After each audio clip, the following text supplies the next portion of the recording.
You know when you glance at your phone and see that weird text about an undelivered package, or maybe one that just says, "Hi, is this Sarah?" Well, have you ever stopped to wonder who's actually on the other end of that message? Welcome to this explainer. Today we're cracking open a massive, incredibly detailed financial intelligence report from the APG, published in June 2026. And we're going on a bit of a true crime journey here. We're going to uncover the ruthless, highly structured syndicates operating right behind those daily spam texts. It's a crazy story of global deception, stolen billions, and a really dark secret hiding just behind the screen. Right off the bat, I want to hit you with the sheer scale of this problem, $23.6 billion. According to Interpol data cited in this report, that is the total regional loss to fraud in the year 2025 alone. I mean, think about that. We are not talking about a couple of isolated scammers hiding out in a basement somewhere. We're looking at a full-blown economy, an illicit economy that literally rivals the GDP of entire nations. And it's built entirely on draining the bank accounts of unsuspecting people and businesses. And if that number doesn't totally shock you, check out the catalyst that's throwing absolute gasoline on this fire. 4.5 times. That's right, fraud operations have recently become 4.5 times more profitable. And why? Because of one massive technological shift, artificial intelligence. Syndicates are weaponizing AI to automate their attacks, personalize their deception at a massive scale, and basically bypass the security measures that used to keep us safe. The criminals are getting faster, they're getting smarter, and they are getting incredibly rich. Okay, let's dive into this. Part 1, a multi-billion-dollar enterprise, the Global Syndicate Network. Let's take a look at how these criminal enterprises are spread out geographically. The contrast here is actually pretty wild. Over in Southeast Asia, places like Myanmar, Laos PDR, and Cambodia, the dominant threats are heavily rooted in physical crimes. We're talking human trafficking, illegal gambling, and running massive telecom fraud operations using basic cash and shell companies. But when we shift focus over to East Asia, countries like China, South Korea, and Japan, the whole crime profile shifts to high-tech exploitation. That's where we see the real dominance of AI-driven corporate scams and crypto fraud, actively exploiting virtual asset service providers and traditional banks. So basically, the brutal physical crimes and raw scamming power in Southeast Asia act almost like an engine. And that engine funnels massive illicit wealth straight into the high-tech crypto and banking networks of East Asia. Moving on to Section 2, the anatomy of modern fraud. Let's explore the precise mechanisms here. First up is a brutally effective tactic known in the criminal underworld as pig butchering. Yeah, the name is just as gruesome as the financial devastation it causes. It maps out this totally systematic destruction of a victim's life savings. It starts with the setup, just a simple wrong number text on WhatsApp or maybe a fake dating profile. If you reply, the grooming begins. For weeks, sometimes even months, the scammer builds this intense romantic trust or deep friendship with you. They don't even mention money at first. Then comes the hook. They casually show off their incredible crypto profits and invite you to this supposedly safe investment platform. And it looks incredibly professional, by the way. You put in a little money, you see fake, skyrocketing returns, so you're guided to put in more, eventually your life savings. Then the trap snaps shut. When you try to cash out, your account is suddenly frozen, they demand massive taxes to release your funds, and then, poof, they've vanished completely. Now, what's really interesting about this next tactic is this shift in targets. The syndicates aren't just going after individuals anymore, they are targeting massive corporations. This is called business email compromise, or BEC. And these guys are no longer just spoofing an email address. No way. They are using AI to bypass corporate security in some truly terrifying ways. They'll use deepfake voice cloning, so when an accountant gets a frantic phone call, it sounds exactly like their CEO authorizing an emergency payment.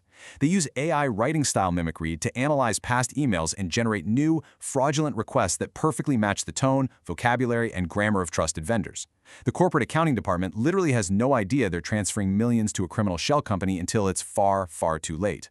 And then, of course, we have the mechanical precision of tech support and malware scams. These prey directly on fear and, well, a lack of technical knowledge. You know how it goes. It starts with a terrifying pop-up on your screen flashing, "Critical system threat detected. Call this number immediately." Panicked, the victim calls the helpline, and they land in what sounds like a massive, totally professional call center. This certified technician then convinces the victim to download a remote access tool, and the second that happens, it's game over. The criminal is inside the computer. While they pretend to run a virus scan, they're actually manipulating the screen in the background, accessing online banking, and systematically draining the victim's personal finances straight to a criminal bank account, usually in just a matter of seconds. Section 3. The Scam Compound Workforce. The Dark Secret. Now here's where things take a really dark turn. because this is the horrific human trafficking operation that actually powers this entire scam industry. Think about it. These syndicates need a massive workforce of young, tech-literate, multilingual people to run these global scams all day. So they set the bait. They post these highly lucrative, totally fake job ads on social media for customer service reps or IT specialists in foreign countries, offering paid flights, free housing, the whole shebang. But once the victim arrives, the trap closes. They're picked up and driven away to remote, heavily fortified scam compounds, often in special economic zones with really weak local governance. And once they're inside, the coercion begins. Their travel documents, their passports, their phones, all immediately confiscated. They are essentially trapped by armed guards. Then they're forced to work grueling 14 to 18-hour shifts, running the exact online scams we were just talking about, targeting people all over the globe. And they do this under the constant threat of violence, torture, or even starvation, all to pay off these completely fabricated travel debts. It's an incredibly sobering reality. That person sending you a malicious text message trying to steal your money, they might actually be a desperate victim of modern human trafficking, just forced to comply so they can survive. Section 4. The Industrial Layering Pipeline. Laundering the stolen funds. So how do they hide all that money once they steal it? Well, the solution to their massive criminal problem is something called the industrialized layering pipeline. Now, this isn't your basic run-of-the-mill money laundering. We are talking about a massive, highly structured financial machine specifically designed to take this raging river of stolen funds from various scams and wash it perfectly clean. The entire goal of this complex network is to utterly break the electronic audit trail, making it literally impossible for law enforcement to follow the money from the victim all the way to the syndicate boss. Let's actually break that complex network down into 3 simple mechanical phases. Phase 1 is separation via mule accounts. Basically, the stolen funds are fragmented and bounced through this dizzying maze of bank accounts. Some are rented, some belong to complicit individuals, and some are just everyday people who were tricked into forwarding payments. Then comes Phase 2, the crypto swap.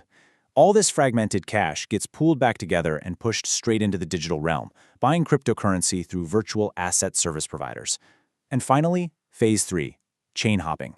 This is where the audit trail truly snaps. The digital currency is rapidly bounced across multiple anonymous wallets, different blockchains, and ledgers.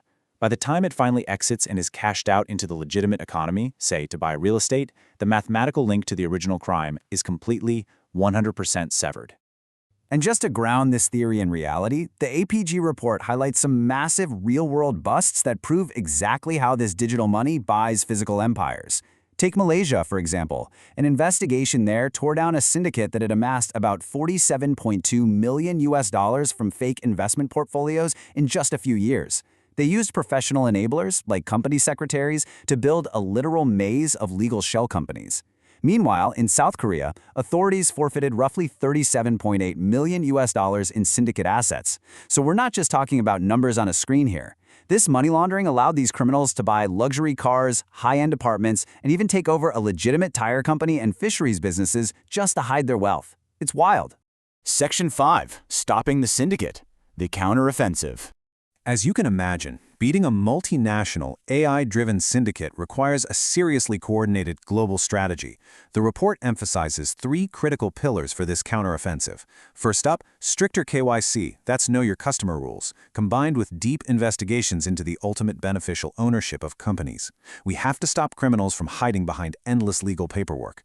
Second, robust suspicious transaction reporting specifically targeted at virtual assets, which helps close the loop on that crypto layering pipeline we talked about. And third, the absolute necessity for international cooperation and public-private partnerships. Governments just cannot fight this alone. Banks, tech platforms, and international law enforcement have to share intelligence in real time. So what does this all mean for us? The crucial takeaway is that we are no longer dealing with lone wolves. We're dealing with billion-dollar industrialized syndicates. They are weaponizing artificial intelligence to deceive us at an unbelievable scale, and they are ruthlessly exploiting a trafficked workforce to execute these crimes. The solutions have been laid out, but it leaves us with one final, absolutely vital question. As these syndicates get smarter, is our global financial system truly coordinated enough to act, adapt, and stop them before you, your business, or your family become their next target?